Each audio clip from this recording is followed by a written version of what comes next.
ದಿನ ಗಾಂಧಿ ಚೌಕ್ ಪೊಲೀಸ್ ಠಾಣೆಯಲ್ಲಿ ಒಂದು ರಾಬ್ರಿ ಕೇಸ್ ರಿಜಿಸ್ಟರ್ ಆಗುತ್ತೆ. ಅದರಲ್ಲಿ ಯೂನುಸ್ ಇಖ್ಲಾಸ್ ಪಟೇಲ್ ಅನ್ನೋನು ಒಬ್ಬ ವ್ಯಕ್ತಿಗೆ ಕುತ್ತಿಗೆಗೆ ಚಾಕು ಹಿಡಿದು ಒಂದು 25,000 ದುಡ್ಡು ಮತ್ತು ಅವರಲ್ಲಿದ್ದಂಥ ಸ್ಕೂಟಿಯನ್ನು ಕಿತ್ಕೊಂಡು ಹೋಗಿರ್ತಾನೆ. ಆ ಹಿನ್ನೆಲೆಯಲ್ಲಿ ಗಾಂಧಿ ಚೌಕ್ ಇನ್ಸ್ಪೆಕ್ಟರ್ ಒಂದು ತಂಡವನ್ನು ಕಟ್ಟಿಕೊಂಡು ಆರೋಪಿಯ ಹುಡುಕಾಟವನ್ನು ನಡೆಸಿರ್ತಾರೆ.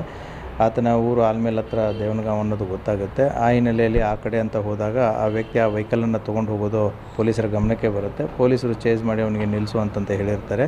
ಆ ಸಂದರ್ಭದಲ್ಲಿ ಆತ ಪೊಲೀಸರಿಗೆ ಪ್ರತಿರೋಧ ತೋರಿಸಿ ಪೊಲೀಸರ ಮೇಲೇ ನೈಫನ್ನು ತೊಗೊಂಡು ಅಟ್ಯಾಕ್ ಮಾಡಿದ್ದಾನೆ. ಆ ಹಿನ್ನೆಲೆಯಲ್ಲಿ ನಮ್ಮ ಪೊಲೀಸರು ಕೂಡ ಇಂಜೂರ್ಡ್ ಆಗಿದ್ದಾರೆ. ತದನಂತರ ಪೊಲೀಸ್ ಇನ್ಸ್ಪೆಕ್ಟರ್ ಆದಂಥ ಗಾಂಧಿ ಚೌಕ್ ಇನ್ಸ್ಪೆಕ್ಟ್ರಿಗೂ ಕೂಡ ಅವನು ತಲೆಯಂತ್ರ ಬಂದು ಹಾಯ್ತಾನೆ. ಆವಾಗ ಆಯ ತಪ್ಪಿ ಕೆಳಗಡೆ ಬೀಳ್ತಾರೆ. ಬಿದ್ದಾಗ ಆಕಸ್ಮಿಕವಾದಂಥ ಹಾರಿದಂಥ ಒಂದು ಗುಂಡು ಆತನ ಕಾಲಿಗೆ ತಗಲಿದೆ. ತದನಂತರ ಇಮಿಡಿಯೇಟ್ಲಿ ಆತನಿಗೆ ಗುಂಡು ಬಿದ್ದಿದಂತ ಗೊತ್ತಾಗಿ ಸಿಂದಗಿ ಸರ್ಕಾರಿ ಆಸ್ಪತ್ರೆಗೆ ಕರ್ಕೊಂಡೋಗಿ ಪ್ರಥಮ ಚಿಕಿತ್ಸೆಯನ್ನು ಕೊಡಿಸ್ತಾರೆ. ಹೆಚ್ಚಿನ ಚಿಕಿತ್ಸೆಗಾಗಿ ನಮ್ಮ ಗೌರ್ಮೆಂಟ್ ಸಿಟಿ ಹಾಸ್ಪಿಟಲ್ಗೆ ಕರ್ಕೊಂಡು ಬಂದಿದ್ದಾರೆ. ಅಲ್ಲಿ ವೈದ್ಯರು ಆತ ಮೃತಪಟ್ಟಿದ್ದಾನೆ ಅಂತ ಹೇಳಿದ್ದಾರೆ. ಆ ಹಿನ್ನೆಲೆಯಲ್ಲಿ ಸರ್ಕಾರಿ ಕರ್ತವ್ಯಕ್ಕೆ ಮತ್ತು ಪೊಲೀಸರಿಗೆ ಇಂಜುರಿ ಆಗಿದೆ. ಆ ಹಿನ್ನೆಲೆಯಲ್ಲಿ ಒಂದು ಪ್ರಕರಣವನ್ನು ದಾಖಲು ಮಾಡಿ ತನಿಖೆಯನ್ನು ಕೈಗೊಳ್ತಾ ಇದ್ದಾರೆ. Thank you.